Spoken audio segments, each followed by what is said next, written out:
once it connects. Shall I get it thumbnail? Yeah, you're fine.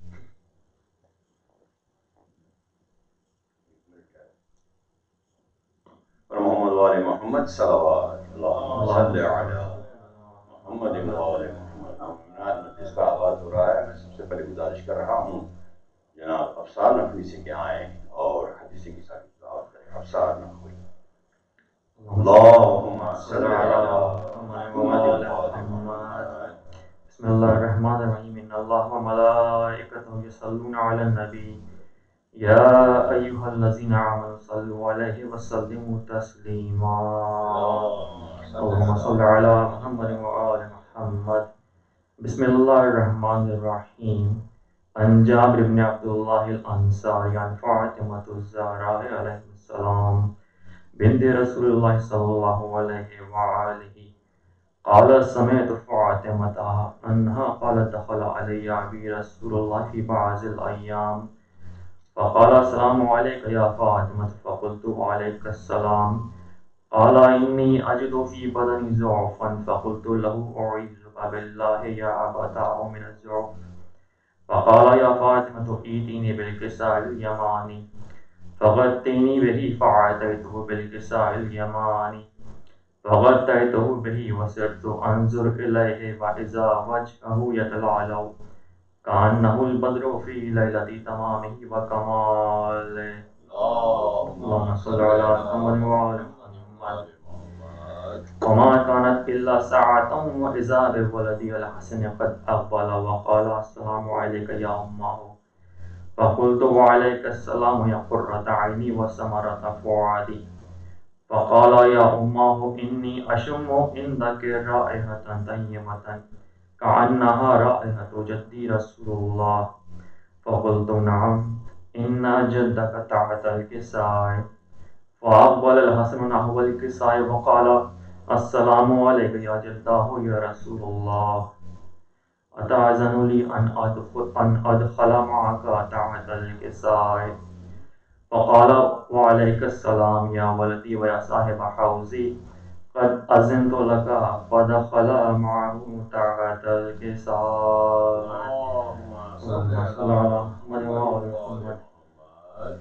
فما كانت إلا ساعة وإذا بولدي الحسين قد أقبل وقال السلام عليك يا أمه. فقلت وعليك السلام يا ولدي ويا قرة عيني وثمرة فؤادي. وقال لي يا أمه إني أشم عندك رائحة طيبة كأنها رائحة جدي رسول الله صلى الله عليه وآله. فقلت نعم إن جدك وأخاك تحت الكساء. فدنا الحسين نحو الكساء وقال السلام عليك يا جداه والسلام عليك يا من اختاره الله. أتأذن لي أن أكون معكما تحت الكساء؟ فقال وعليك السلام يا ولدي ويا شافع أمتي قد أذنت لك. فدخل معهما تحت الكساء.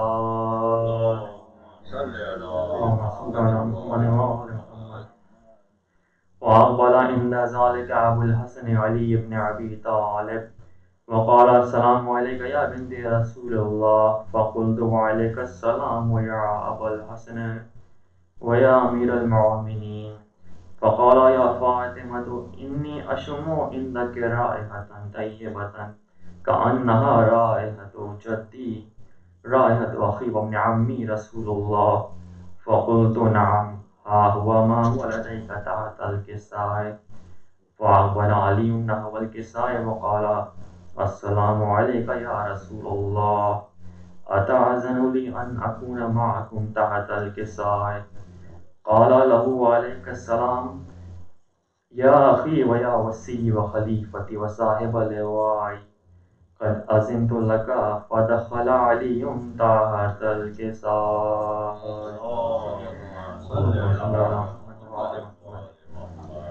ثم أعطيت نحو الكساء وقلت السلام عليك يا أبتاه يا رسول الله. أتأذن لي أن أكون معكم تحت الكساء؟ قال وعليك السلام يا بنتي ويا غزعتي قد أذنت لك فدخلت تحت الكساء. اللهم صل على محمد وعلى فلما اكتملنا جميعا تحت الكساء أخذ أبي رسول الله بطرف الكساء وأومأ بيده اليمنى إلى السماء وقال اللهم إن هؤلاء أهل بيتي وخاصتي وعامتي لحمهم لحمي ودمهم دمي يعلمني ما يعلمهم ويحزنني ما يحزنهم أنا حرب لمن حاربهم وسلم لمن سالمهم وعدو لمن عاداهم محب لمن أحبهم إنهم مني وأنا منهم فاجعل صلواتك وبركاتك ورحمتك وغفرانك ورضوانك عليهم واذهب عنهم الرجس وطهرهم تطهيرا. اللهم صل على محمد وعلى محمد. وقال الله عز وجل يا ملائكتي ويا سكان السماوات إني ما خلقت سماء مبنية ولا أرضا مدحية ولا قمرا منيرا ولا شمسا مزية ولا فلكا يدور ولا بحرا يجري ولا فلكا يسري إلا في محبة هؤلاء الخمسة الذين هم تحت الكساء. وقال الأمين جبرائيل يا ربي ومن تحت الكساء؟ وقال عز وجل هم أهل بيت النبوة ومعدن الرسالة هم فاطمة وأبوها وبعلها وبنوها. اللهم صل على محمد وعلى محمد. وقال جبرائيل يا رب أتعزن لي أن أهبط إلى الأرض لأكون معهم سادسا؟ وقال الله نعم قد أذنت لك. فهبط الأمين جبرائيل وقال السلام عليك يا رسول الله العلي الأعلى يقرأك السلام ويخصك بالتحية والإكرام ويقول لك بعزتي وجلالي إني ما خلقت سماء مبنية ولا أرضا مدحية ولا قمرا منيرا ولا شمسا مزية ولا فلكا يدور ولا بحرا يجري ولا فلكا يسري إلا لأجلكم ومحبتكم وقد أذن لي أن أدخل معكم فهل تأذنوا لي يا رسول الله؟ فقال رسول الله وعليك السلام يا أمين وحي الله إنه نعم قد أذنت لك. فدخل جبرائيل معنا تحت الكساء.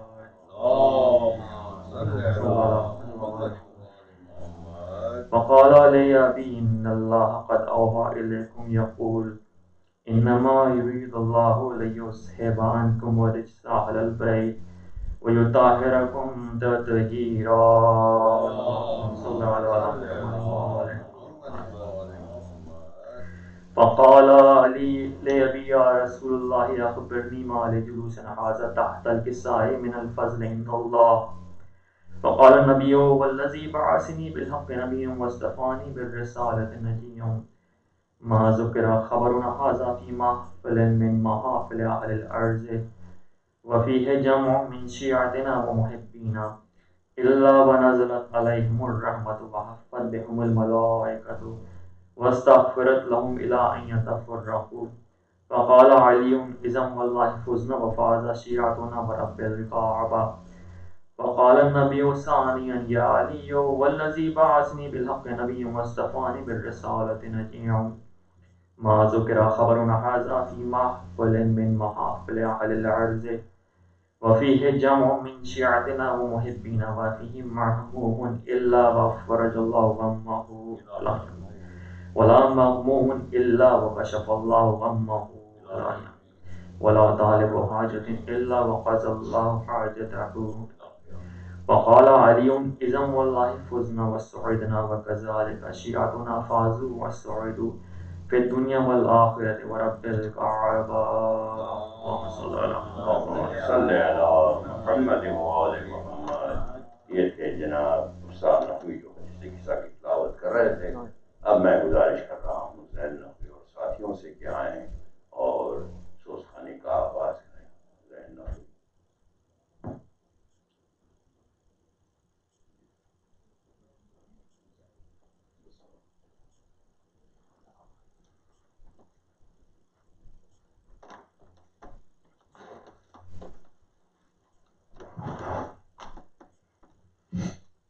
پر محمد والے محمد صلوات اللہم صلی علی محمد والے محمد وعجل فرجہم.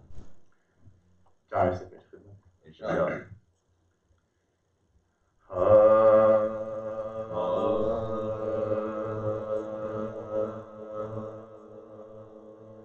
عرش سے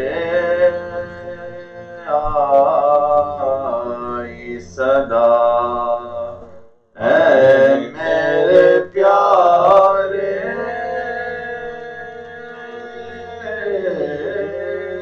ابا. عرش سے آئی صدا اے میرے پیارے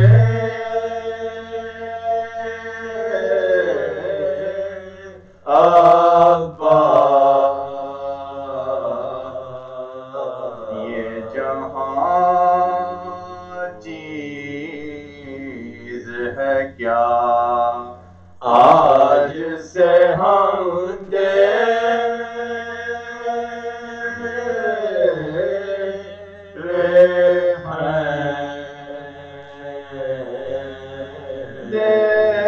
اللہ نے وعدے کو نبھایا اپنے. دیکھ اللہ نے وعدے کو نبھایا اپنے. مسجدیں اتنی نہیں جتنے علم تھے. مسجدیں اتنی نہیں جتنے علم تھے.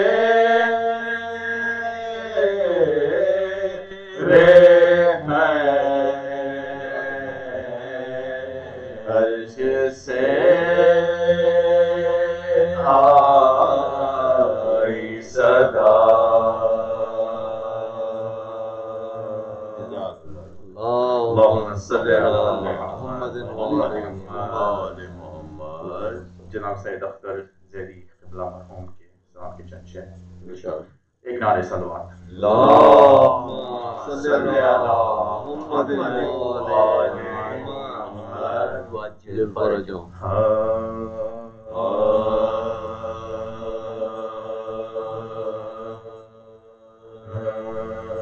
سارے خانہ معبود گھر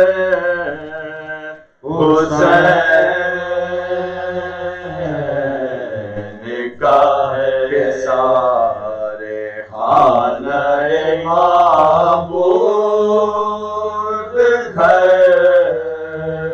حسین کا ہے. مقام سجدہ تعظیم در حسین کا ہے. سارے خانہ معبود گھر حسین کا ہے. سروں کی بھیڑ میں دیکھو کہ ظلم کے آگے. سروں کی بھیڑ میں دیکھو کہ ظلم کے آگے. جھکا ہوا جو نہیں ہے وہ سر حسین کا ہے. جھکا ہوا جو نہیں ہے وہ سر حسین کا ہے. ہزار سر ہیں نمازیں جنہیں بچاتی ہے. ہزار سر نمازیں جنہیں بچاتی ہے، نماز کو جو بچائے وہ سر حسین، درود بھیجیے محمد وآل محمد، جو بچائے وہ سر حسین کا ہے، یزیدیہ جو کہیں منہ چھپائے بیٹھی ہے، یزیدیہ جو کہیں منہ چھپائے بیٹھی ہے، خدا کا خوف نہیں اس کو ڈر حسین کا ہے، خدا کا خوف نہیں اس کو ڈر حسین کا ہے، اداس شام شفق پھول گریا ہے، شبنم اداس شام شفق پھول گریا ہے، شبنم خدا کا ملک ہے لیکن اثر حسین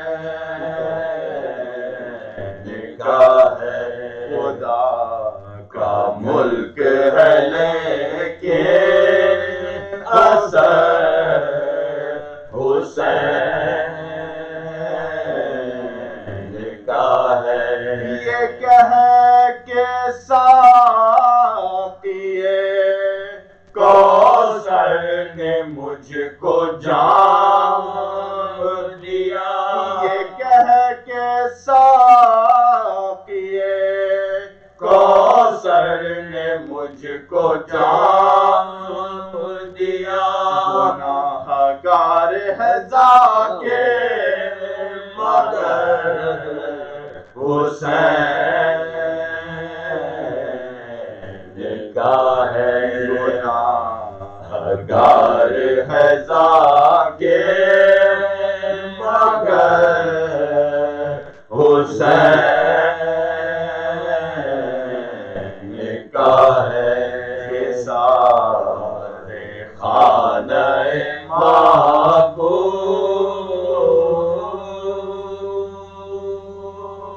جزاک اللہ الہام کے بعد کسی کے سلسلے سے مشق چند بند ہے سورہ فاتحہ۔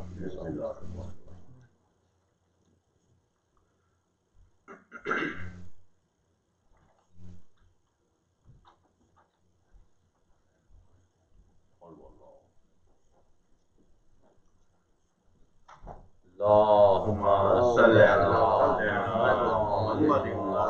محمد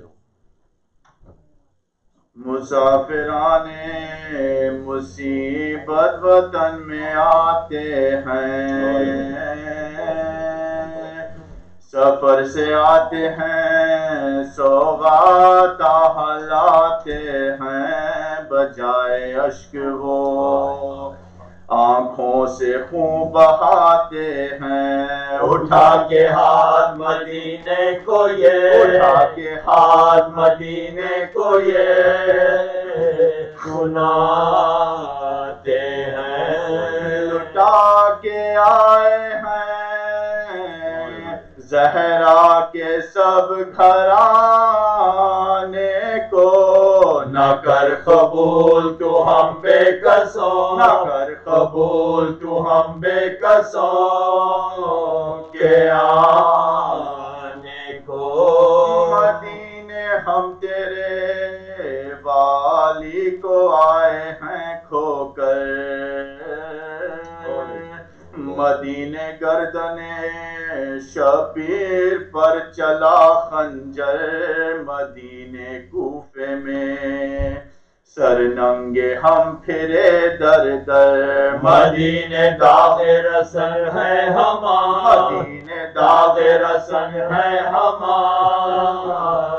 شانوں پر راہ دے ہمیں زہرا کا نور عین نہیں مدینے اکبر و قاسم نہیں مدینے اکبر و قاسم نہیں حسین نہیں ہلی زمین مدینے کی اس گھڑی پیغام کیا بشیر کو سجاد نے طلب جس دم گلے میں شالے ازا ڈال دی بدید نام اور اس کے ہاتھ میں رو کر دیا اور اس کے ہاتھ میں رو کر دیا سیاہ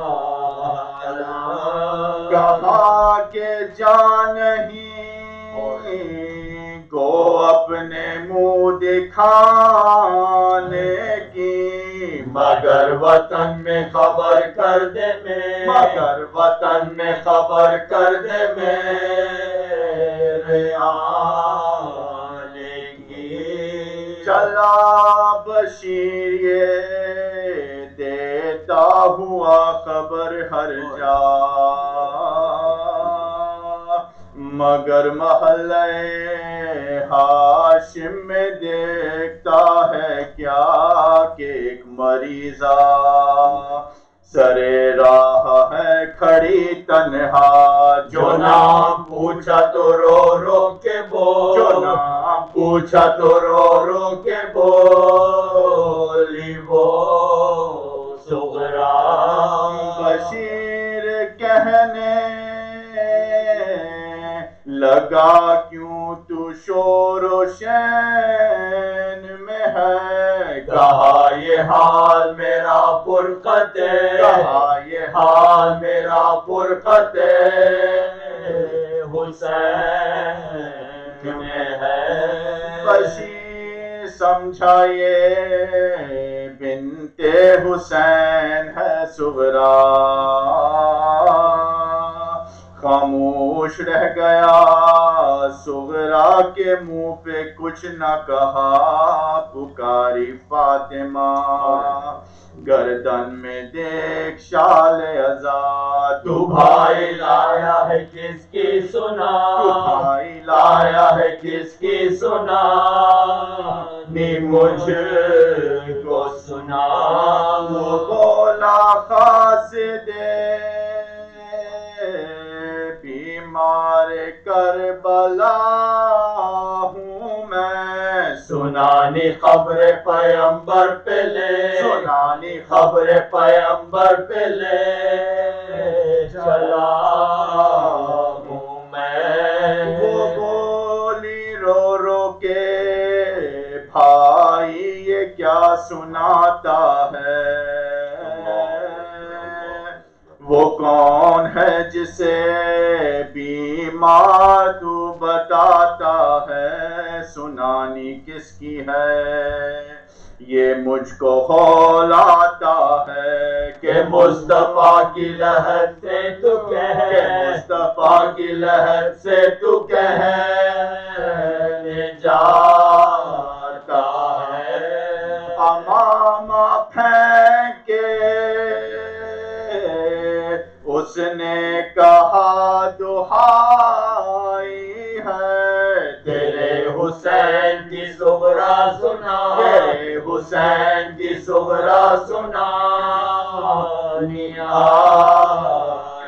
ہے زمین پہ ہائے بدر کہہ کے گر پڑی صغرا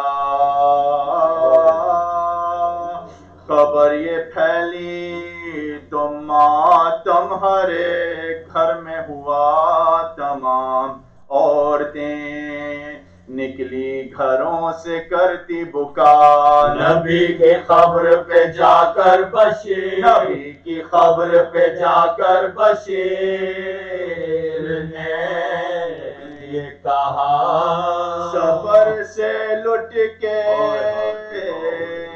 ادھر بھوکی پیاسیاں آئیں اٹھو رسول تمہاری نواز اٹھو رسول تمہاری نوازیاں آئیں بشیر کہتا ہے واللہ روزہ کام گیا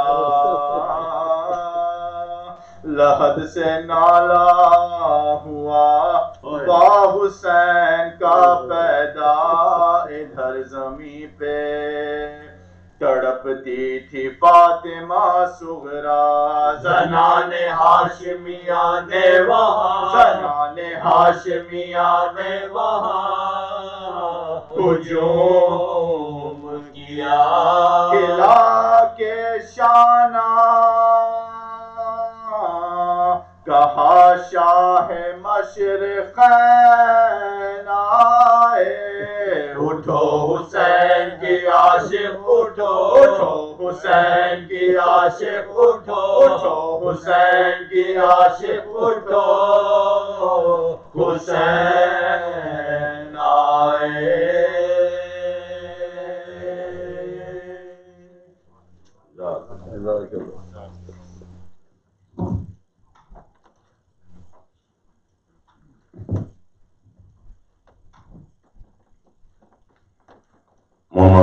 This is the last Majlis of the series, which is titled Al-Wida, Ay Hussein, Al-Wida, sponsored by the family of Dr. Sajjad and Batul Zaidi. We are very thankful for their generosity. May Allah shower His blessings upon these families in this life and the life hereafter. Our next series of Majlis, not actually series, it will be a single Majlis, a solo Majlis, observing the Shahadat of our 11th Imam Hassan al-Askari alayhi salam. And that Majlis, inshallah, will take place on Thursday, this coming Thursday at 8:30 p.m.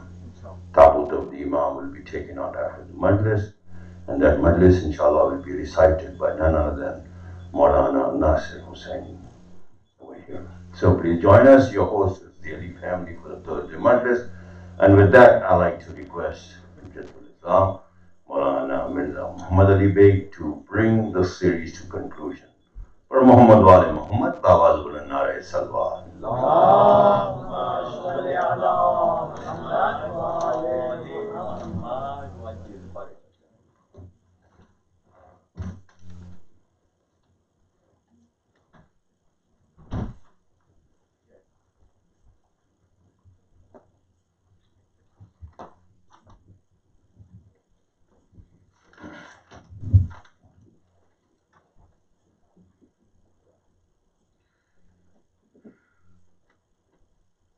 Please observe the following names for Surah Fatiha.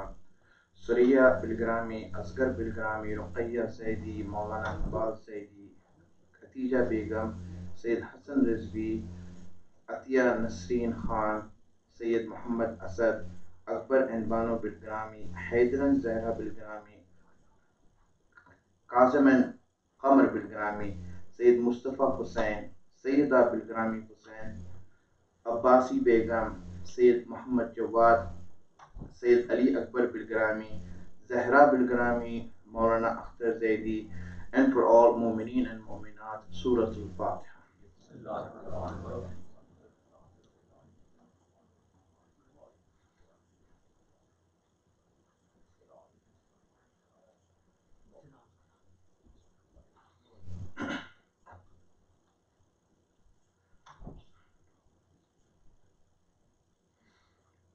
حسبنا الله ونعم الوكيل نعم المولى ونعم النصير أعوذ بالله من الشيطان اللعين الرجيم بسم الله الرحمن الرحيم الحمد لله رب العالمين والصلاة والسلام على أشرف الأنبياء والمرسلين سيدنا ومولانا بالقاسم محمد اللهم صل على محمد وآل محمد وعلى آله الطيبين الطاهرين المعصومين سيما بقية الله الأعظم روحي وأرواح العالمين المسلمين له الفداء رب اشرح لي صدري ويسر لي أمري واحلل عقدة من لساني يفقهوا قولي. Finding comfort in our life requires us to understand pain and difficulties and sufferings in a proper manner, through logic and reasoning, through knowing what pain is and what suffering is. Why does it happen? Why does it take place? And once we have that understanding, there are two effects of having this understanding. First effect of knowing what pain is and understanding pain deeply results in the decrease of stress in our life. We start to decrease in our stress and the stress that we take in our life. People who don't know pain, you see, are always stressed out.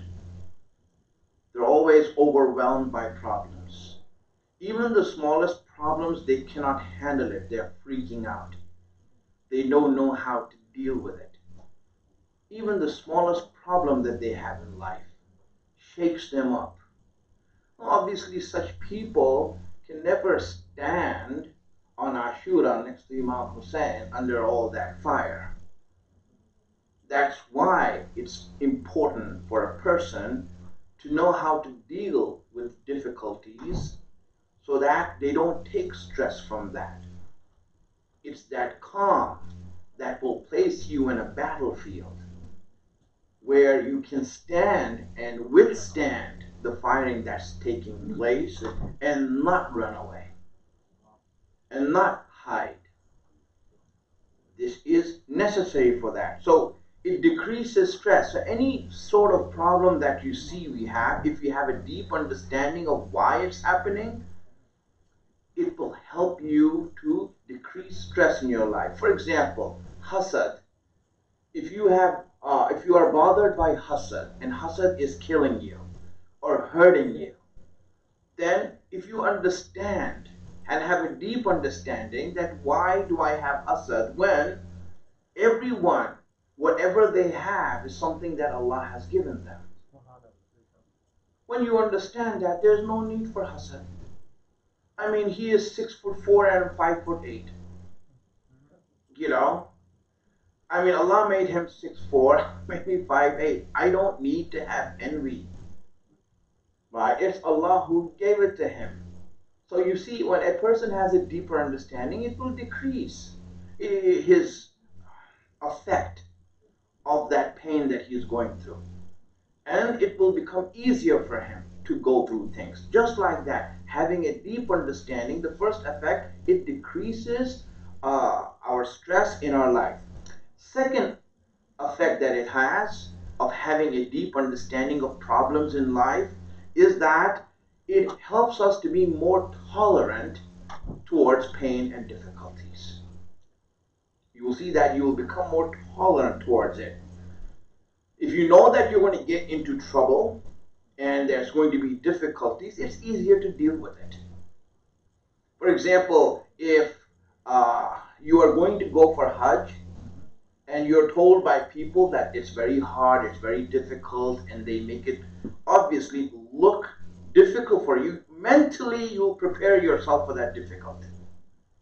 And then when you actually go through it, it won't be that hard. You can tolerate it. Everything is like that in life. In life, if you want to easily deal with problems, then know that this problem is coming, this trouble is coming. It will be easier to deal with it. You can tolerate that pain, and it will be easier for you to go through that. If a person has this idea in mind that marriage is going to solve all my problems, then he's in for a bit of a surprise. You know, and if he's not told accurately and correctly that marriage is going to bring you a whole world of problems that you were never experiencing in life till now. So when you go and get married, know that these problems are going to come. So now when he does get married, expecting problems, expecting conflicts, then he'll be better able to deal with it. But if he goes into marriage with this idea that is fake and fraudulent, that everything is going to be like a honeymoon till we die, it's not going to happen that way. You are going to now, that bubble is going to burst and you are going to be frustrated, you are going to be depressed. And this is why if a person knows the problems and knows that problems are real and it's going to happen, it will be easier for him to deal with it. These are two effects of knowing pain and knowing things regarding pain that it's real. Salawat ala Muhammad wa ala. So what we want to know is why pain happens. We need to think about it. Not just me saying this thing to you. Me saying these things to you will sound good and rational and reasoning. It doesn't matter if you listen to me. What does matter is if you think for yourself and accept this based on your own thinking and convince yourself. That's the only way it's going to help you in life. Me saying it is not going to help you. Me saying that, okay, this is the case. We can read ayat of the Quran, we can read hadith, we can read all these things. But if you're not convinced about it, it will not help us. If we don't digest that and believe in these things, it doesn't help us. And the only way to digest it, the only way to convince ourselves is to use your own mind and truly think deeply regarding these things. This knowledge that we have been given by Allah and Ahlul Bayt to solve our problems. And the reason we want to solve our problems is because we want to reach Karbala. That's why we want to do that. We want to solve these problems because when we have problems, those will become an obstacle between you and Imam Hussein. You might want to go to Imam Hussein and love, I want to get there and I want to do these things, but because of these weaknesses and flaws that we have, you're going to stumble in the way. And we're going to fall to the side. It doesn't mean we're a bad person. It means we're not qualified enough to be in Karbala. So we want to become qualified. So this is for people who want to reach there. Not those who just want to be good, but who want to attain greatness. Salawat ala Muhammad wa ala.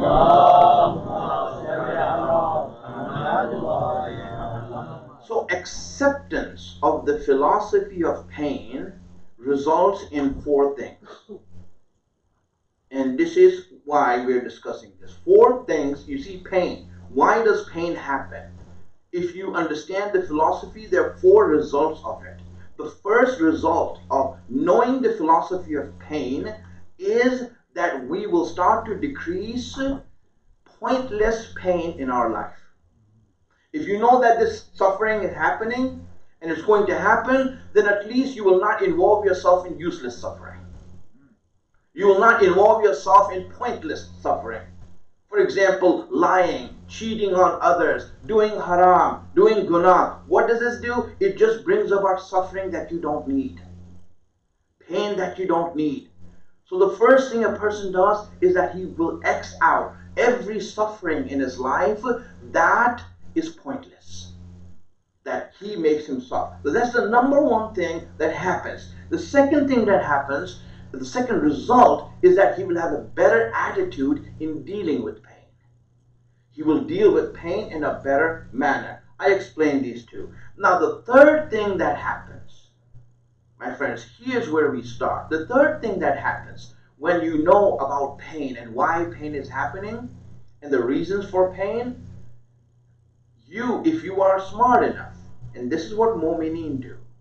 Mu'mineen who are Shia, they do this. The third thing and the fourth thing, if you can get a little bit higher. The third thing is what many mu'mineen should do, and that is that if you know pain is happening and suffering is happening, then they will start using that suffering to their own advantage. Most people in the world get overwhelmed by suffering and get crushed under it. Believers, they know that this is going to happen, this pain is going to happen, so let me use this pain for my advantage. You know, in every situation you see smart people take advantage and always become productive. Whether the economy is going up or down, it doesn't matter to them. They know that if the economy is going up, they will profit. If it's going down, they will profit. They are just smart. They know how to work the system. Mu'mineen are smart enough to know how the system works. Ahlul Bayt have given them the formula of how this system that we are living in works. So now when you know the formula and you know what's happening around you, you will see that every problem that happens and every suffering that you will be anticipating, you will be able to take advantage of that and make it work in your favor. Make it as a catapult to jump higher, to become better. This is what we need to do with suffering. Whenever you see that you have pain, for example, you have, and we saw this, right? Many people in this pandemic, the last year, had gone through sitting in homes all alone and not meeting anyone, not being able to go to work or the masjid, having no social life except virtual. So now what happened? What did you do in that time? You see, for a lot of people this was painful. For a lot of people this was suffering. But for some they said, you know what? This is the time I've been waiting for. This is the time I've been waiting for. All my life I was asking Allah, Allah, give me some free time. You know, I want to read this dua. I want to do this amal. I want to read this book. I don't have any time to do that. So many things are happening. But Allah says, okay, let me give you time and see if you'll actually do it. If you'll actually do it. You know, I mean, just imagine this, right? This pandemic for us should be the same thing that when Imam Musa Kazem was sentenced to jail, when he was sentenced to jail, he said, Allah, thank you for giving me the time. I always wanted time to worship you. I never had the time. Now you gave me the time and broke the chains of my responsibilities. See that attitude. Because you know that this is not bad, this is not a suffering, actually it's a great thing for me. You see, this is how you use yourself. A mu'min is like that. He sees the positive in everything that's happening. How can I use this to get closer to Allah, to get closer to Ahlul Bayt, to reach enjoyment in my life? And enjoyment is the purpose that we're living for. So how can I reach enjoyment in my life in this situation? This is the third result of that. Now, if you can grow from there and become someone who's very close to Allah, like the awliya of Allah, then you will reach that result of pain that only a few people in this world reach. Very few people reach this when it comes to pain and suffering. They reach this. If you actually have that marifat like awliya do, then my friends, you will start falling in love with pain. You will start to enjoy it so much that you cannot live without it. It will be something else for you. That suffering, because you know what? Why are you falling in love with it? Because Allah is giving it. My friends, if you have been in love, you will see this. Whenever your beloved gives you something, it's special. It's special. Allah, you're giving this to me. It will be special for you to fall in love with that. See, that's what you saw in Karbala.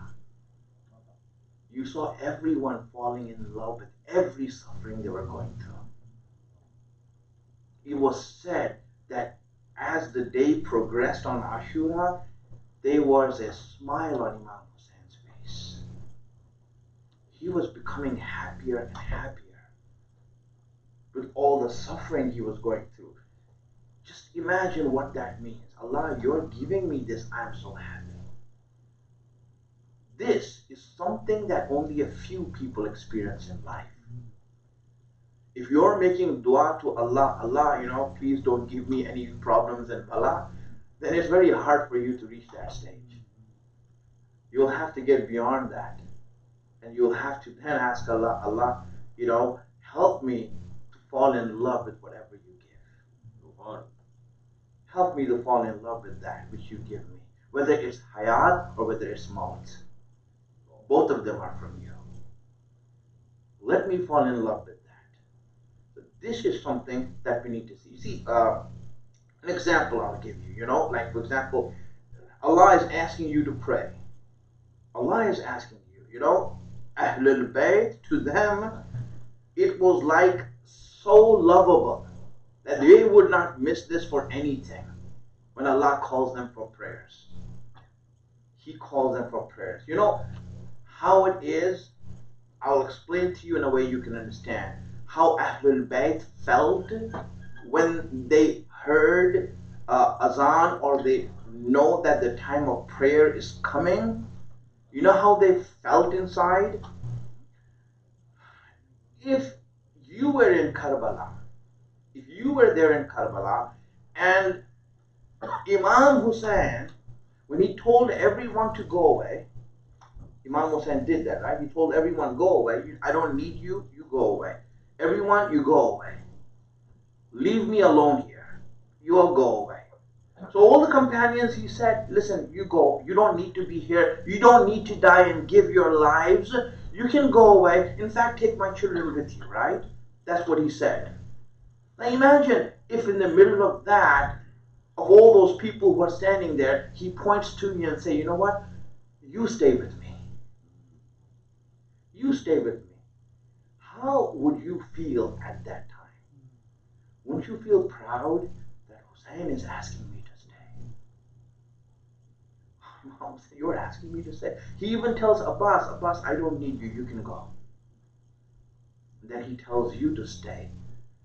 You know how you will feel? Hussein has asked me to stay. There was one person Imam Hussein asked to stay there in Karbala. Imagine how that person felt. Then you will understand this is the same way Ahlul Bayt feel when Allah is calling them for prayer.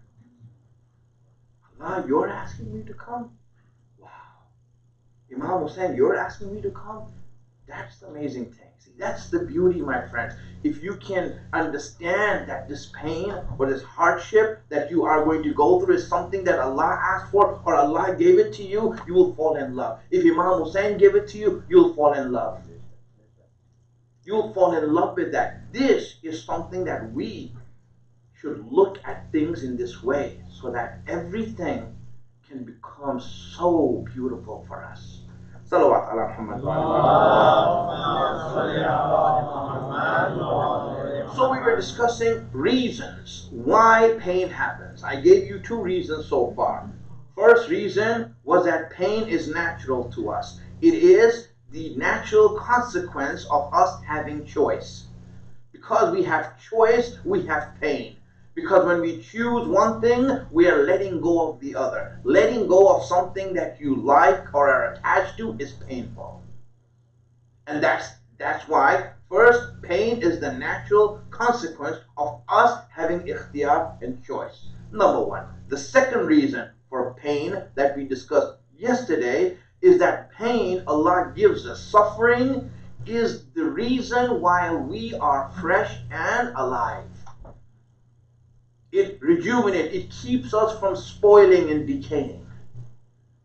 That's the reason Allah gives us pain. Because without pain, without challenges, without difficulties, we start to spoil and we start to decay, and then that's it. We will be useless for anything. We will be useless people. That's the second reason. I will give two more reasons today, and that's it for today. And inshallah, this is something for you all to then see further and see, do your own research and find out. Two more reasons I'll give you as to why Allah gives pain and the philosophy of pain as to why Allah is giving it according to Ahlul Bayt. The third reason for pain that is given to us is that pain is the way for a person to become great. Not good, great. We're already good. We are already good. Our goal is not to be good, my friends. That is not the goal that Allah set for us. The goal Allah set is for greatness. That's the goal Allah set. Unfortunately, we people, because of the lack of understanding we have understood deen the way that these false religions or these different religions view deen. And we put deen in the same way that the deen of Allah. We put that in the same lens as these people look at deen. And we view it that way. Deen is not a question of heaven and hell. It's not. When you look at deen, what is Islam? What is deen? What is religion? The question of religion is between heaven and hell. Are you going to heaven or are you going to hell? My friends, this is not Allah's question. This is not Islam's question. This is a terrible question to ask. This is a terrible question to ask. Why would Allah ask you this question or leave you at that point between heaven and hell? You know, it's like, for example, you know, you invite me home and then you offer me, you know, two things. You know, you want to have some fresh orange juice and I have some poison. What do you want? I'll take the orange juice, thank you. But my question is, why are you even offering me poison? Now, wouldn't you get scared that you offered me poison? Why are you even offering me poison for? What kind of a host are you? I mean, you'll get scared of that. What kind of a question is that? So now, if we understand that, why would Allah even offer that to us? Hey, you want to go to heaven or you want to go to hell? Why would Allah offer that? That is a terrible thing to offer. That is not the question of heaven or hell. Deen is not a question of heaven and hell. It would never be, Allah would never do that. That you come here as a guest of Allah on this earth and Allah is now offering you poison. That won't be, it would be so wrong for Allah to do that. Allah doesn't do that. Allah is saying the question of deen is not heaven and hell. The question of deen is which part of heaven do you want to go to? Where in heaven do you want to belong to? I gave you Ahlul Bayt. How far closer to Ahlul Bayt do you want to get to? Wow. This is the goal of religion. This is the objective of deen. Deen is not about being good. Deen is about becoming great. Achieving greatness. That's what deen is about. You know, Muharram is about greatness, not just being good. Ramadan is about being good. Muharram is about greatness. In Ramadan, we're trying to save ourselves from Jahannam. In Muharram, we're not trying to save ourselves from Jahannam. We're trying to climb as higher as we can so that we can get as close as we can to Imam Hussein. That is Muharram. Look at the attitude in Muharram. You know it yourself. I'm just expressing it in words. You know it. Who sits over here in the Majlis of Imam Hussein and listens to the Masaib of Qasim and Ali Akbar and thinks, I'm just glad it wasn't my son there? Would you do that? Would you think like that? Really? You know, I mean, I would be ashamed to think like that. We're like thinking, why wasn't it me there? Why wasn't my son there? You see, this is the attitude. The attitude is of greatness, of reaching greatness. That's what we want. La ilaha illallah. And this is third reason, Allah, difficulties and hardships and challenges are there for greatness. Let me read the hadith for you. From Imam Ja'far as-Sadiq alayhi salatu wasalam. He says, in the ta'aqub al-shada'id tadharu fada'il al-insan. he says, with the continuous hardships and difficulties is the fazilat of insan. The height of insan, the greatness of insan is in through this hardship that you go through, difficulties that you go through. These are there for you to become stronger. That's the only way to get stronger in life.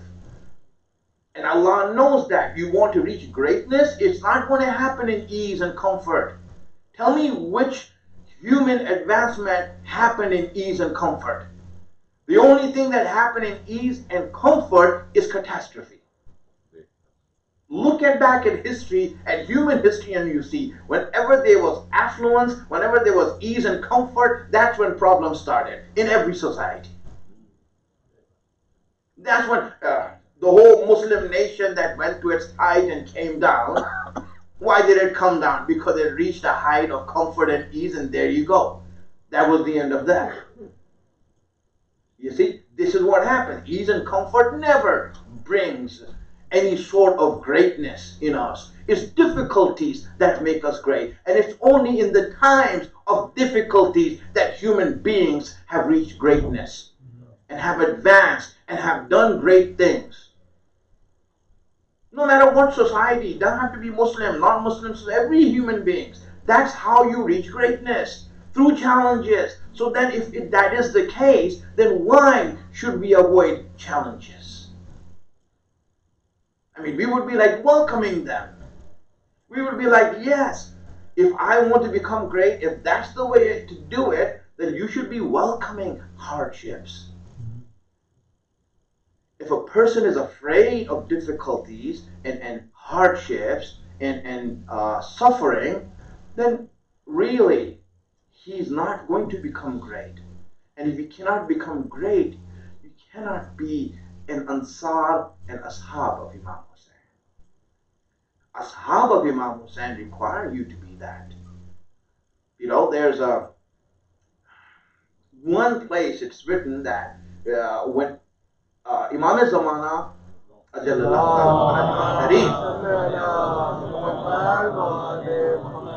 going to come, and the enlisting is going to become for his army, and everyone who wants to enlist in that army is going to come and give their application forms, and the application forms will be given to join the army of the Imam. So it said, you know, there are these 25 questions that will be asked. 20 to 25 questions that they will ask, and you have to reply yes to all of them. If you don't reply yes to all of them, then you'll be like asked that you can't enter the army. You're a good citizen, so go ahead, just wait here. But only the people who are going to be in this army are like this, you know, have to answer yes to this. What? You know, how's that possible? I mean, really, that's the way it is. It's a matter of greatness. You just can't be good and join. You know, I mean, questions, for example, which is, you know, logical questions, rational questions for Imam-e-Zamana's army that you can understand ideologically, and then of course it's clear it has to be the case. For example, you will be asked that have you ever cheated anyone in your life? Have you ever done wrong to anyone in your life? And if you say, well, yeah, the one time, you know, it did happen, you know, that I cheated the IRS, you know.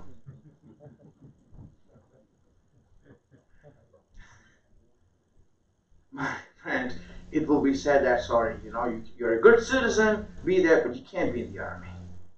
You can't be in the army. Why not? It's because the army is there to fight for justice. And if you have done injustice to others, then your victim has the right to question the Imam's army. You fight for justice and you have someone in your army who has done injustice to me. Understand that. Greatness is what's needed. You need to become that. You want to become that. And that's what Deen is about. Deen is not about being good. Deen is about being great. And that's what Deen encourages you for. Imam Hussain did not come to make us good people. He came to make us great people. And And that's what every one of you who's a Shia of Ahlul Bayt should be looking at yourself and saying, my goal in life is much higher than what I have set it out to be. Every one of us should live up to that goal that Ahlul Bayt set for us. Salawat ala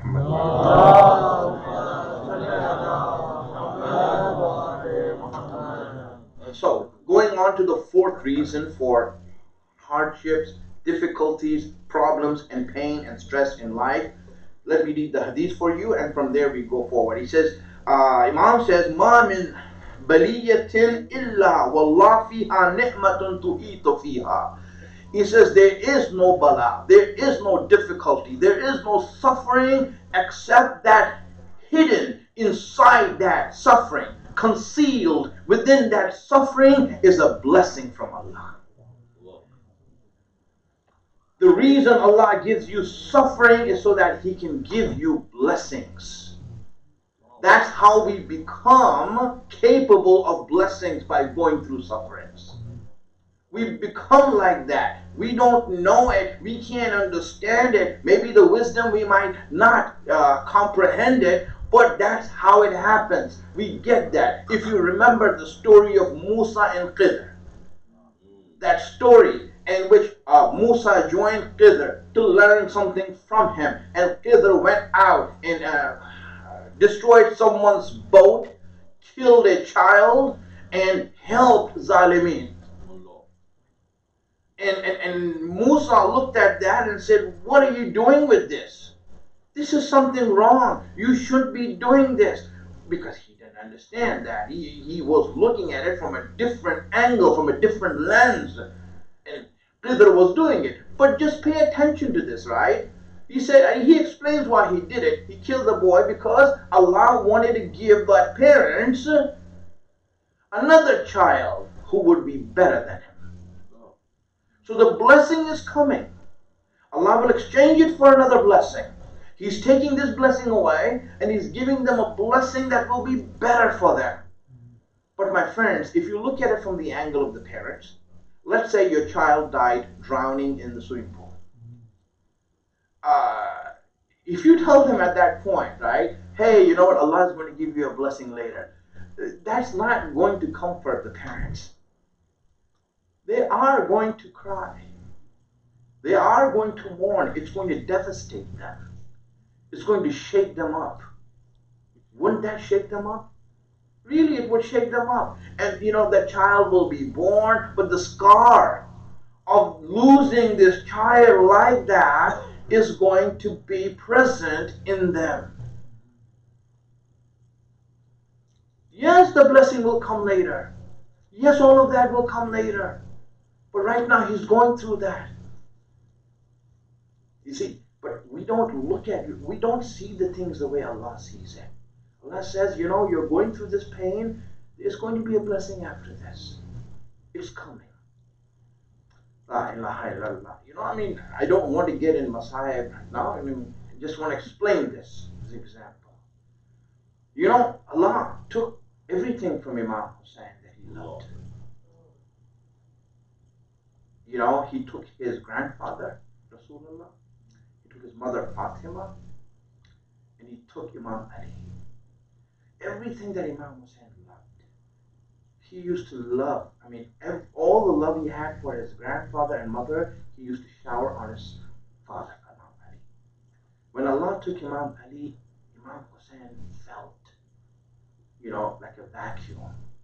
Who is he going to love?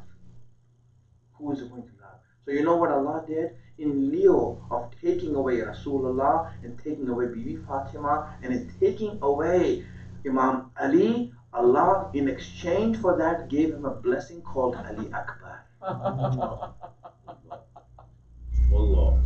You know, Ali Akbar was born after the Shahada of Imam Ali. Allah says, Hussein, love him. Love him so much. And I will make him so lovable for you. Because that's the way He wanted, right? This is how it happens. Allah has a blessing. If He takes something away from a moment, He is taking it away because there's a blessing behind it. So whenever you lose something, you go through pain, something like that, there is a blessing that's coming for you. La ilaha illallah. Well, my friends, again, I just want to make one more point, inshallah. That's it. I just want to give the example. This is the reason. Now, suffering, right? Pain, there's ajr in that. There is reward in that. And there's different pain and different suffering has different rewards. So I want to mention the first four most valuable suffering in this life.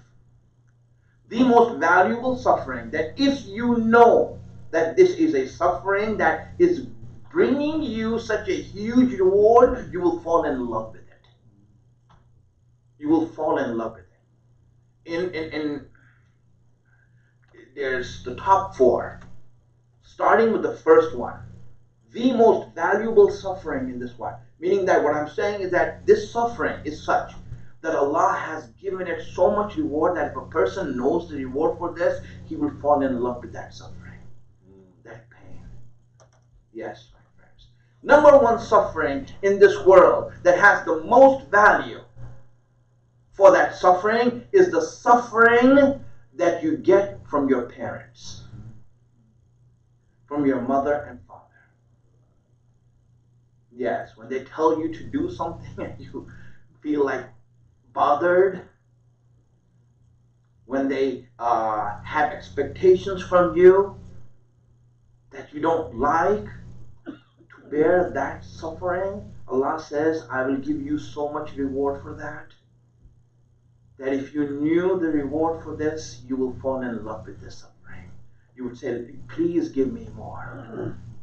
Please let me go more through this suffering.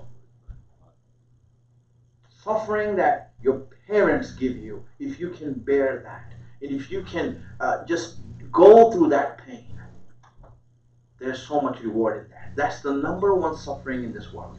Second most valuable suffering in this world is the suffering from your spouse. Suffering from your spouse, your husband or your wife. Whatever pain that you go through them, whatever fight that you're having, whatever conflict that you have that is bothering you, that is making your life hell, that has value with Allah. That has value with Allah. If you knew what you are going through and the amount of ajr and thawab you are getting in result of patience in the face of this suffering, you will say, let it go on. I love this. This is what happened in life. Understand this that way. Look at it that way. This is suffering that Allah says there's so much ajr in that. Because He gave ajr. He knew that you're going to go through it. And He knew He wanted you to know that there's a lot of ajr in it for you. Don't lose your hope. There's ajr in it for you. The third most valuable suffering in this life and in this world is the suffering that comes because of your children. Yes, for parents. Your children, they are making noise, they don't make sense, they act stupid, they act dumb. Whatever they do, they get themselves in trouble, and you go through pain because of that. And you have to go through bother because of that. There is ajr in that. Be patient with them. Be patient with them. Have a sort of love for them. Love them because they need that. They need your confidence because they look up to you. They need to know that you're there for them. Just like Allah is there and Ahlul Bayt are there, they need to know you're also there for them. Whatever problems they are going through in life, whatever hardships, whatever pain that they're causing you, take it and say that Allah, there's ajr in it. I know you have put ajr in there. Thank you for it. And the fourth type, at the fourth level, pain that Allah has kept ajr in it and sawab in it, and it's so rewardable that you would want more of that, is pain that you get from other mu'mineen. Yes, other mu'mineen, and you see that, and this is all a jackpot, having mu'mineen who are like pain in the neck for you is like a jackpot. Thank you, Allah, for giving me this. You know, he doesn't agree with me. You know, he's sourced with this, he's in taqleed of that, whatever it is. Alhamdulillah, you know, the differences we have, if we can just imagine that as a blessing, so much sawab is there that Allah has kept, that just be patient with them. Just go on with them. You will have respect for them. You will see that there's so much for you in there. Everyone would want that. It's okay, alhamdulillah. This brother has this problem, he has this complaint, he has this criticism. Great, let me have it. It's good. You see, if you know that there's ajr in that, you will have patience with it. And Allah wanted that. And He let you know that I have put a lot of sawab in this, a lot of reward in this, so that you all can stay together as one. Because the Imam needs you to be together. Imam needs you to be together. You know, my friends, you know, I mean, really, the most important thing in ghaibat of the Imam is for the Shias to stay together, to be together. That is the most important thing. In fact, if you look at how Allah speaks about it in the Quran and how important this is, it will be surprising. Let's send a salawat and I'll give that example.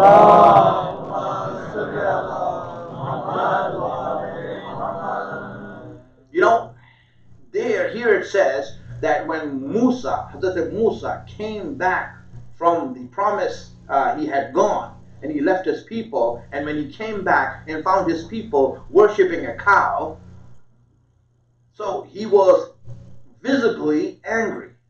And he went to Harun, who he had left in charge, and he grabbed his beard. I said he grabbed his beard, and he says, how did you let this happen? Why didn't you stop them? Why didn't you say something to stop them? I mean, yes, he's asking a valid question. I mean, you saw that these people are starting to worship a cow. You would have said, this is haram, can't do that. At least try to stop them. But you know what? Harun did try to stop them. Harun did not try to stop them. He just let them go. He didn't say anything to them to stop them. So then, you know, Musa was upset at Harun, and so now Harun replies back. Allah captures what Harun responded to Musa in the Quran. Because Allah loved it so much, He put it in the Quran as a principle of life and deen. As a principle of deen. He put the response of Harun in the Quran. And what was that response? He said, I did not stop them. I did not do anything to them because I was afraid of tafriqa, that they will be divided. I was afraid that they will be divided. That if I say something, they will become cliques and groups. Because of that fear, I did not say anything. I did not stop them. When Musa heard that, he let go and he says, yes, you are right. You are right. In other words, Islam will tolerate even shirk. You can go as far as that much ignorance of doing shirk. But the one thing that Allah doesn't want is division. He doesn't want division. Harun said, I could not. If I said something, it would cause division. I was waiting for someone to come back who has a higher pay grade than me. And that was you. And for us, it's the same thing. If I say something regarding, for example, some habits of Shia, and it's going to cause a division amongst us, it's better for me not to say it. To stop from saying it. Why? Because I'll wait for someone to come who has a higher pay grade than me, that he can solve this problem, and that is Imam Mahdi.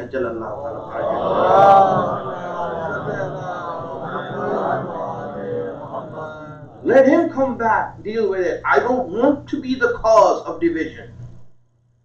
This is why it's more important right now for mu'mineen to stay together and to be together, no matter what the differences are. And for anyone, no matter how far anyone has gone from the other person, to say that, you know what, we still believe in Imam Mahdi. We're all together under that flag and under that umbrella. This is where we need to stand together. And this is why it's so important for us. So now, my friends, here, suffering, as I said, we stop over here. Just one more thing, and that's it for me. And we will end there. The reason we speak about this is so that we can find comfort. And comfort, when we find comfort, you see, how do you recognize someone who has Iman? A person or a community that has Iman. How do you know that? Do you know it through their logical arguments and reasoning? That's not how you know a community that is faithful. You know, no one becomes, enters Islam by, logic and reasoning, and these things don't work. Really, what works is to see deen inside of you. When you have deen inside of you, you don't need to say anything. People will look at you and they will be attracted. They will be attracted just by looking at you. Arguments don't work. Look at Mubahala. Example of Mubahala is there for us. All the arguments came down from Allah, the one who gives the best arguments. It didn't work. What worked was the light and faith that they saw in Ahlul Bayt. That's what worked. It brings people, when we have comfort, it is shown in us. They can see that in us. That's why it's important for us to find, because the Imam is expecting that. We need to let the people know what Imam Hussein has given to us. Who is Hussein is not known through logical arguments or history or all of these things. That's not how Imam Hussein is known. In fact, when we try to explain about Imam Hussein like that, we do a very bad job of it. I don't know, if you have ever experienced that.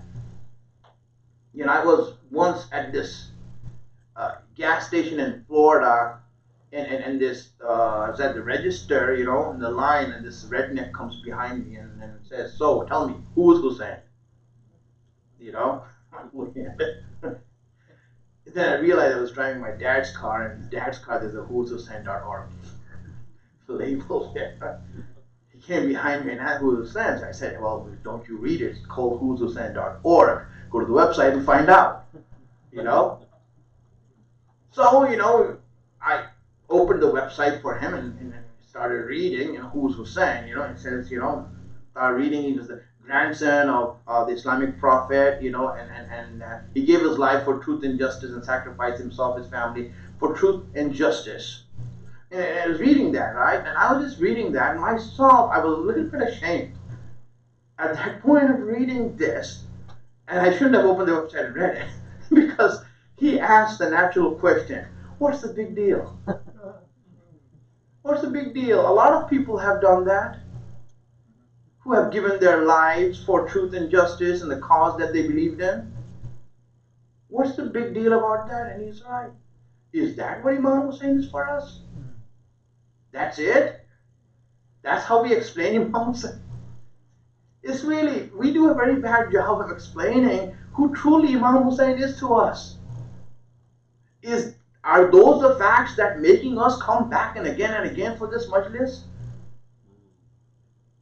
What is that which is making you go crazy about Imam Hussein? Look deeply in yourself and you will see Imam Hussein is a lot more than that. We do a bad job of explaining. Let the world see who Hussein is through our own self. So that look at us and how Hussein has changed our lives. See Hussein through us. Can we do that? Can we make ourselves such like that? La ilaha illallah. Well, that's it, my friends. I will end over here.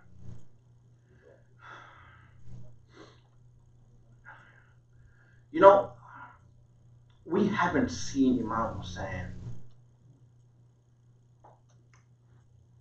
neither before Ashura or on the day of Ashura. We haven't seen Imam Hussein, especially in Sham-e-Ghariba. I don't know what would we have done.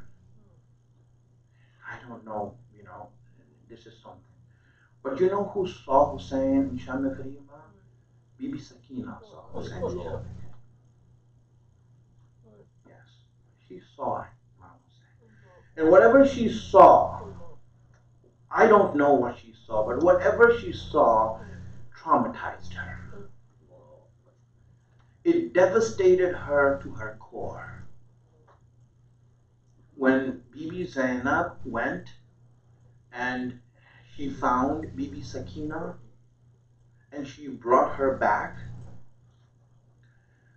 to her mother, Rabab, and Rabab saw Sakina, she saw that Sakina wasn't talking. And neither was Sakina crying. Neither was she making any noise. She was silent, a deadly silence. She was just staring in blank space, her eyes wide open. When Rabab saw that, she got scared, frightened. She went to Sakina and started shaking her and saying, Sakina, come out of it, Sakina. Come out. She just said that after that, Sakina would not talk to anyone. She just went into her own lonely space that she did not want to share with anyone. Sometimes tears will fall from her eyes whenever she saw them whipping Imam Sajjad.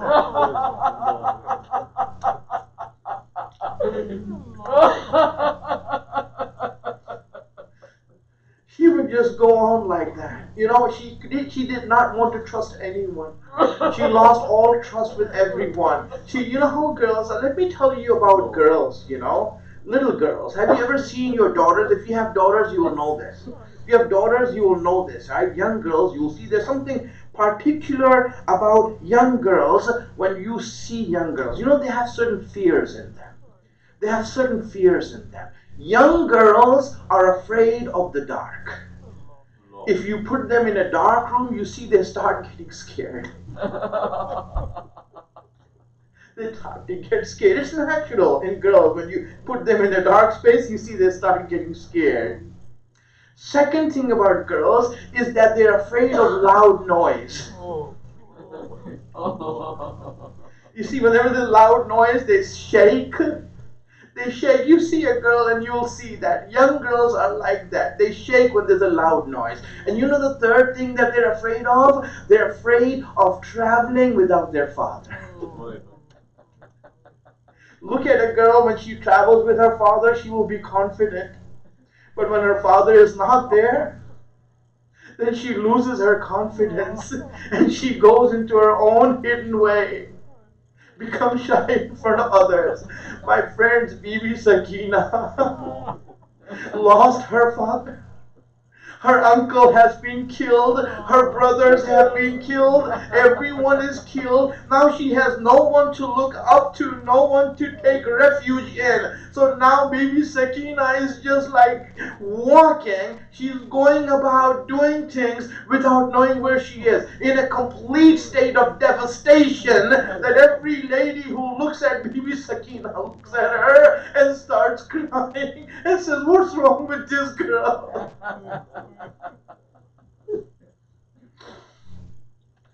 La ilaha illallah, la ilaha. The person who was holding the spear on which the head of Imam Hussein was kept, that soldier who was holding that spear, he says this. He says that at one stop, I had put the spear in the ground because when they used to come to a spot, they will put the spear in the sand so it can stand up and the head would be still on top of the spear. It will be put in the ground like that. and they would then make the spear stand like that, and they would go to sleep. And he said that one day, one staff came and I put the spear in the ground and I went to sleep. And in the middle of the night, I was woken up by the sound of cries. And I glanced over to see who's crying, and I saw that the young daughter of Hussein crying and is crawling towards that spear on her knees and elbows. She's crying and she's coming towards that spear, and she comes close to it and looks up at the head of her father and then starts to speak to that head. She starts to speak to her father and says, "Baba, I miss you, Baba.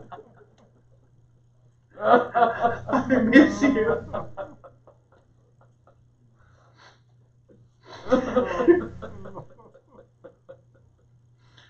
"Baba, it's me, your daughter Sakina," she says. She said, "It's me, your daughter Sakina.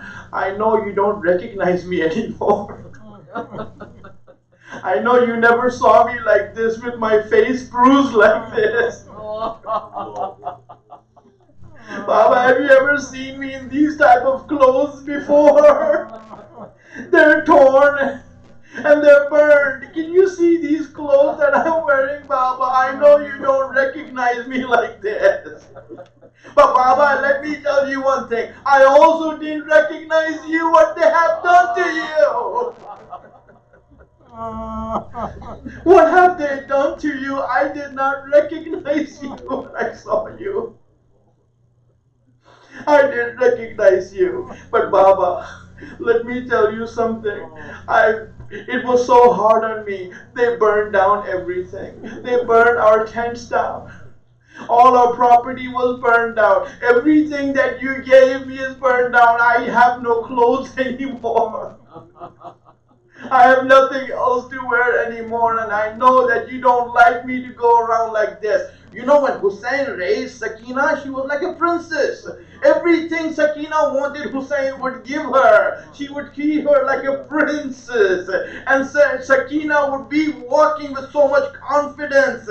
And everyone knew that she was not just a little girl, but that girl had so much confidence to be around people. But when she came in front of Hussein's head like this, Hussein, she's saying, I'm your daughter, and I cannot, you and I know you cannot recognize me. When she said that, but she goes on and she says, what? You know what she says? She says, she used to speak like an adult, so eloquent. What happened to me, Father? I can't talk anymore. Every time I talk, I'm stammering and stuttering. My father, I only find peace next to your spear. Next to this spear. This is the only place I find. I find peace here. That's why I come to you. You know, whenever I asked once, Aina Ammi al-Abbas, where is my Uncle Abbas? When I asked that question, someone came to me and slapped me across my face and said, this is your Uncle Abbas.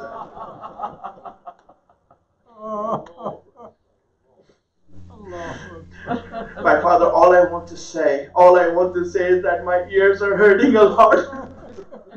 My ears are hurting a lot. Remember those gifts that you gave me, those earrings? Those were the gifts that you gave me. Father, they took those from me.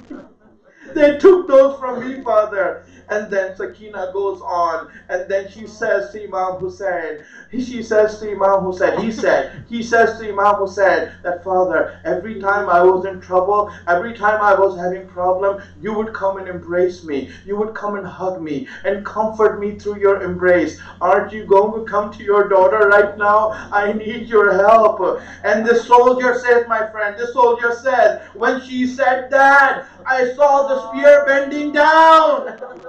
The spear bent down to her until the head came in front of her, and Sakina went to the head and grabbed it.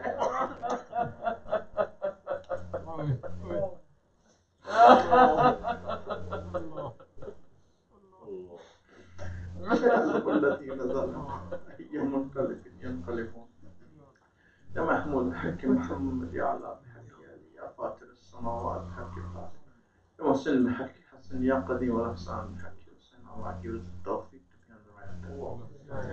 Give us the wisdom to understand your guidance. Hasten the reappearance of Allah. Make us his helper when he comes. وآخر الدعوانا الحمد لله رب العالمين.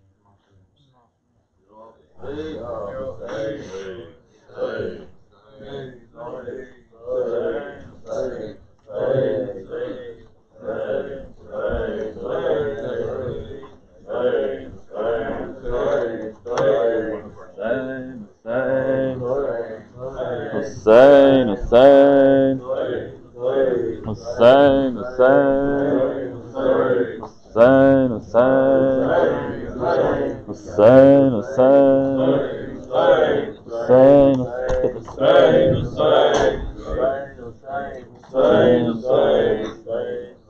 حسین کے ہر رنج و بلا تو نے شکوہ نہ کیا، تجھ سا صابر نہ ہوا، یا حسین یا حسین یا حسین، یا حسین یا حسین یا حسین، یا حسین یا حسین یا حسین، ماشاءاللہ، یا حسین یا حسین یا حسین۔ رن میں جب مارے گئے زینب مستر کے پسر، دیکھ کر لاشوں کو کہتی تھی یہ بنت حیدر، رن میں جب مارے گئے زینب مستر کے پسر، دیکھ کر لاشوں کو کہتی تھی یہ بنت حیدر، کرتی ہوں شکر خدا، کرتی ہوں شکر خدا، ہے یہ میری دعا بھائی بچ جائے میرا، یا حسین یا حسین یا حسین، ماشاءاللہ، یا حسین یا حسین یا حسین، یا حسین یا حسین یا حسین، یا حسین یا حسین یا حسین۔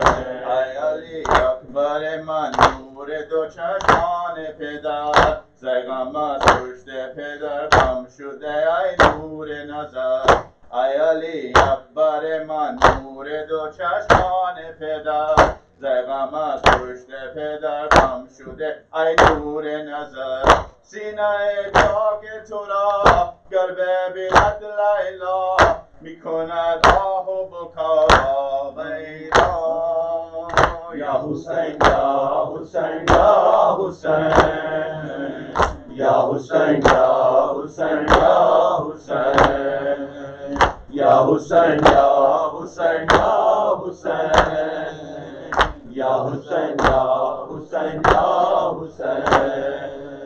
رن سے آواز جب آئی ہے علی اکبر کی، یوں لگا جیسے تیرے دل پہ لگی ہے برچھی، رن سے آواز جب آئی ہے علی اکبر کی، یوں لگا جیسے تیرے دل پہ لگی ہے برچھی، نور آنکھوں کا گیا سوچتا کچھ بھی نہ تھا، کیسے یہ لاشا اٹھا،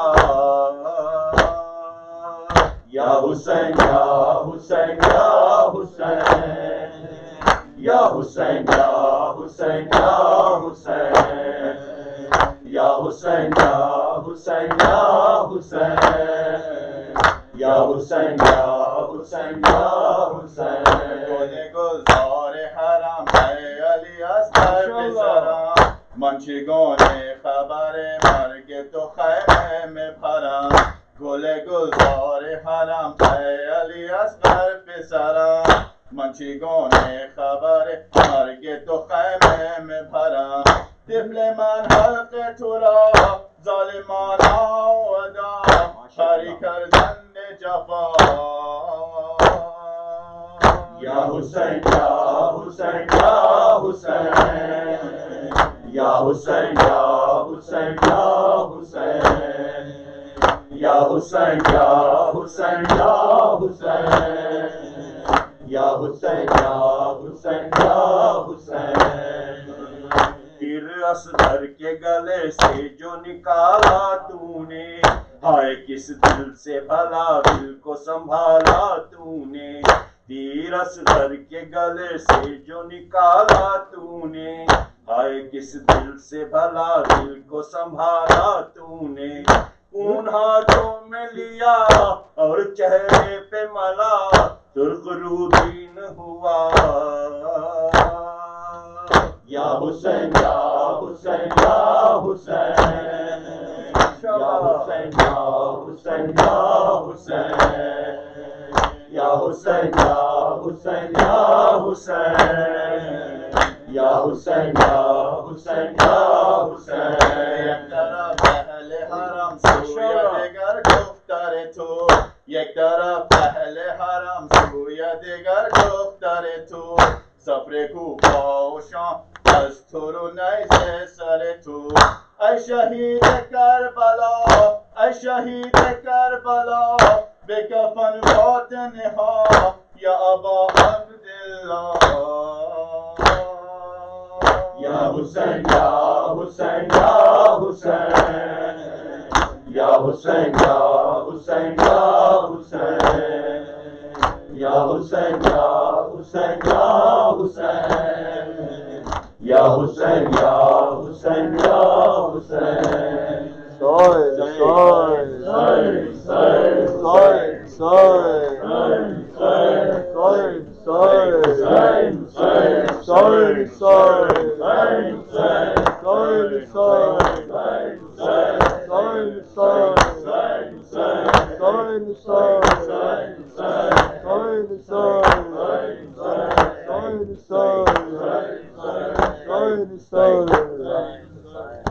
I hail from the deserts of Karbala.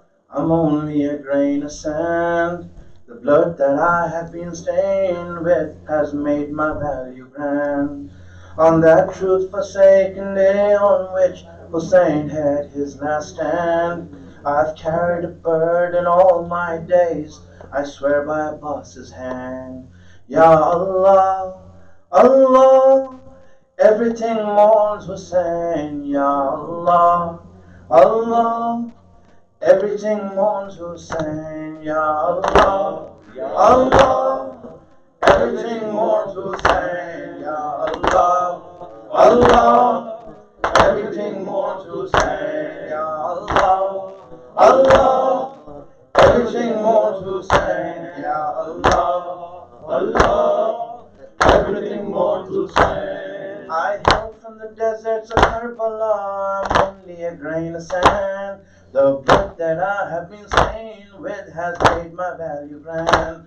On that truth-forsaken day on which Hussein had his last stand, I've carried a burden all my days, I swear by Abbas's hand. Ya Allah, Allah, everything mourns Hussein. Ya Allah, Allah, everything mourns Hussein. Ya Allah, Allah, everything mourns Hussein. Ya Allah, Allah, everything mourns Hussein. I'm the wind that blew beside Hussein. Oh, what more shall I say? In the night I cried and howled from all the sadness of that day. Oh, I saw the body of Imam Hussein lie on the river banks. Since then I've traveled the 7 seas to share the story of Hussein. Ya Allah, Allah, everything mourns Hussein. Ya Allah, Allah, everything mourns Hussein. Ya Allah, Allah, everything mourns Hussein. Ya Allah, Allah, everything mourns Hussein. I'm the sun that rose on Ashura. I wish I never came. I turn that darkness into light, I carry all the blame. If I'd never shown my life, maybe I'd never seen them slain. But Abbas Hussein were waiting for the dawn so they could pray. Ya Allah, Allah, everything mourns Hussein. Ya Allah, Allah, everything mourns Hussein. Ya Allah, Allah, everything mourns Hussein, Ya Allah, Allah. Everything mourns Hussein. I'm the star that twinkled in the night when darkness did prevail. Till now I've only seen Ali Muhammad's woman veil. I'm the star that twinkled in the night when darkness did prevail. Until now I've only seen Ali Muhammad's woman veil. But tonight I saw them snatch it off. They've taken Zainab's scarf. I've been burning hot with anger ever since. Ya Allah, Allah, Allah. Everything mourns Hussein, Ya Allah, Allah. Everything mourns Hussein, Ya Allah, Allah. Everything mourns Hussein, Ya Allah, Allah. Everything mourns Hussein. I'm the fire that was forced upon to set their tents ablaze. Oh, they used me against the Ahlul Bayt to scare them in a craze. I'm the fire that was forced upon to set their tents ablaze. Oh, they used me against the Ahlul Bayt to scare them in a craze. I've been waiting for my redemption, my Lord, by your will. I'll burn them in the afterlife, I'll burn them all in hell. Ya Allah, Allah. Everything mourns Hussein, Ya Allah, Allah. Everything mourns Hussein, Ya Allah, Allah. Everything mourns Hussein, Ya Allah, Allah. Everything mourns Hussein. And the moon reciting in the night above Karbala sky. I witnessed so much grief and pain when I saw Sakina cry. And the moon reciting in the night above Karbala sky. I witnessed so much grief and pain when I saw Sakina cry. Saw her searching for her father in the darkness of the night. Oh, I tried my best, Sakina, how I wish I had more light. Allah. Everything mourns Hussein, Ya Allah, Allah. Everything mourns Hussein, Ya Allah, Allah. Everything mourns Hussein, Ya Allah, Allah. Everything mourns Hussein.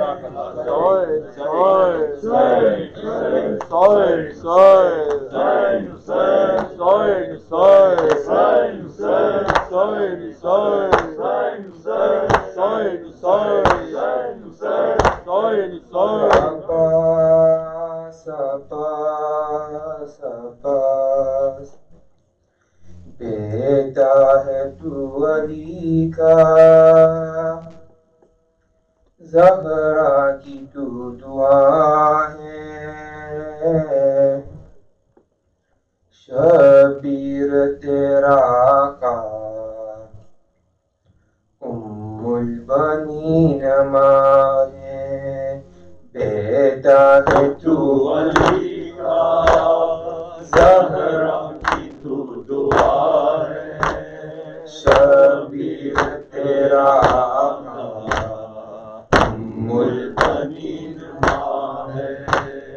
हर सूरत व चलन में हैदर से ना जुदा है, हसर से तुझसे कायम दुनिया में बस वफा है। अब्बास अब्बास अब्बास अब्बास अब्बास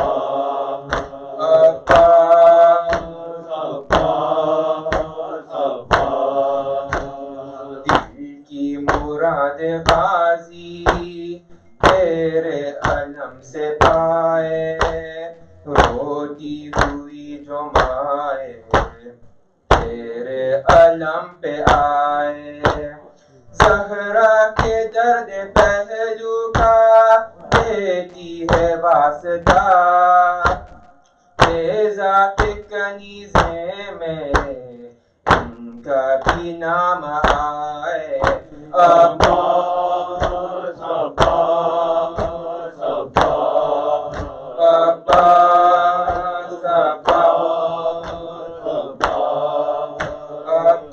अब्बास अब्बास अब्बास तेरे अलम को थामे हर शख्स कह रहा है, مظلوم کربلا کا زینب کا واسطہ ہے. پردیسی کوئی ایسا پردیس میں نہ اجرے صدقے میں اس کے جس کا گھر بار لٹ گیا ہے. عباس عباس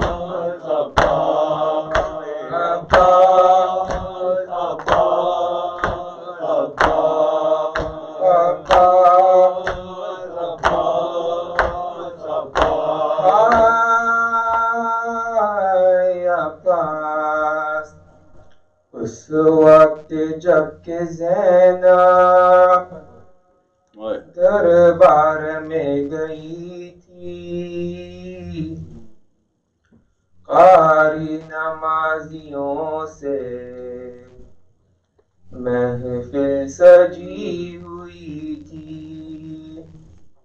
ہائے ظالم یہ پوچھتا تھا ماضی تیرا کہاں ہے بالوں سے منہ چھپائے. زینب یہ کہہ رہی تھی عباس عباس عباس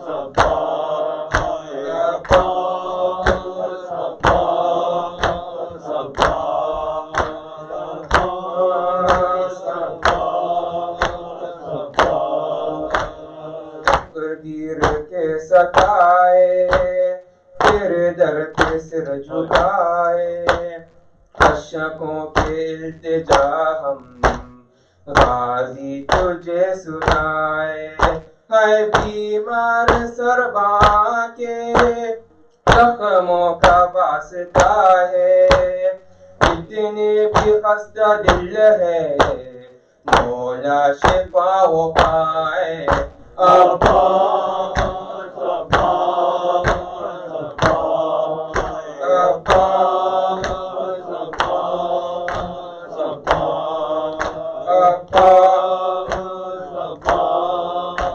عباس شام غریبہ میں جس کا کرتا جل گیا ہے کانوں سے بالیاں بھی ہر شمر لے گیا ہے. اس بے کسی سے مولا بچی کوئی نہ ترسے فرش عذاب رو کر اور دل یہ کہہ رہا ہے عباس عباس عباس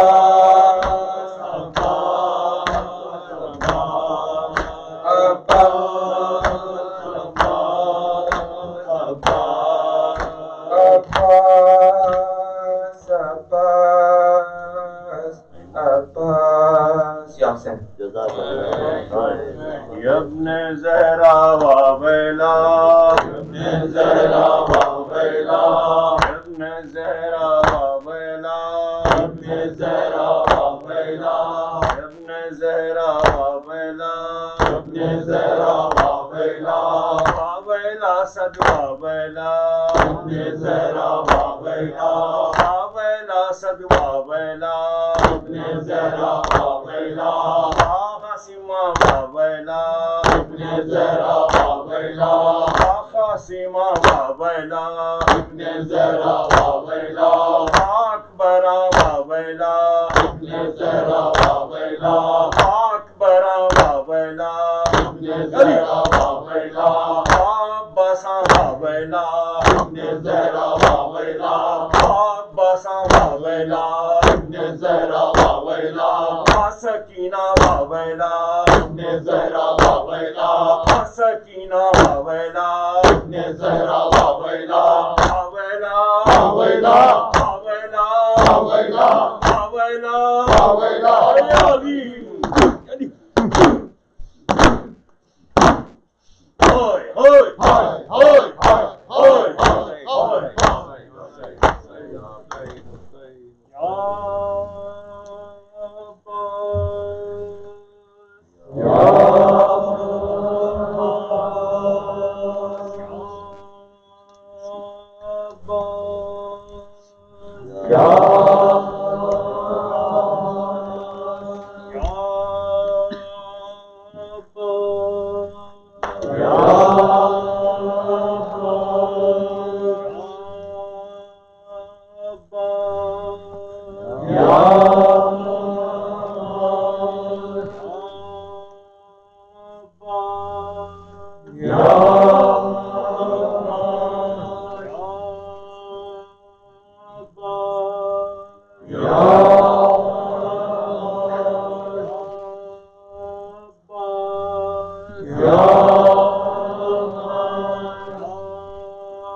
السلام علیکم یا ابا عبداللہ، السلام علیکم یا ابن رسول اللہ، السلام علیکم یا ابن امیر المومنین و ابن سید الوسیین، السلام علیکم یا ابن فاطمہ الزہراء سیدۃ نساء العالمین. Everybody together. السلام علی الحسین وعلی علی ابن الحسین وعلی اولاد الحسین وعلی اصحاب الحسین. السلام علیکم ورحمۃ اللہ وبرکاتہ. السلام علیکم یا ابا الفضل العباس ابن امیر المومنین وقاسم ابن الحسن ومسلم ابن عقیل وہانی ابن عروہ وحبیب ابن مظاہر والحر الشہید الیاہی. السلام علیکم جمیعا شہداء کربلا و اسیران کربلا ورحمۃ اللہ وبرکاتہ. السلام علیکم یا غریب الغرباء، السلام علیکم یا معین الضعفاء والفقراء، السلام علیکم یا مغیث الشیعۃ والزوار فی یوم الجزاء. السلطان یا ابا الحسن یا علی ابن موسیٰ الرضا، روحی و جسمی لک الفدا ورحمۃ اللہ وبرکاتہ. السلام علیکم یا مولا یا صاحب العصر والزمان، الامان الامان الامان. السلام علیکم یا خلیفۃ الرحمن، السلام علیکم یا شریک القرآن، السلام علیکم یا مظہر الایمان، السلام علیکم یا امام الانس والجان.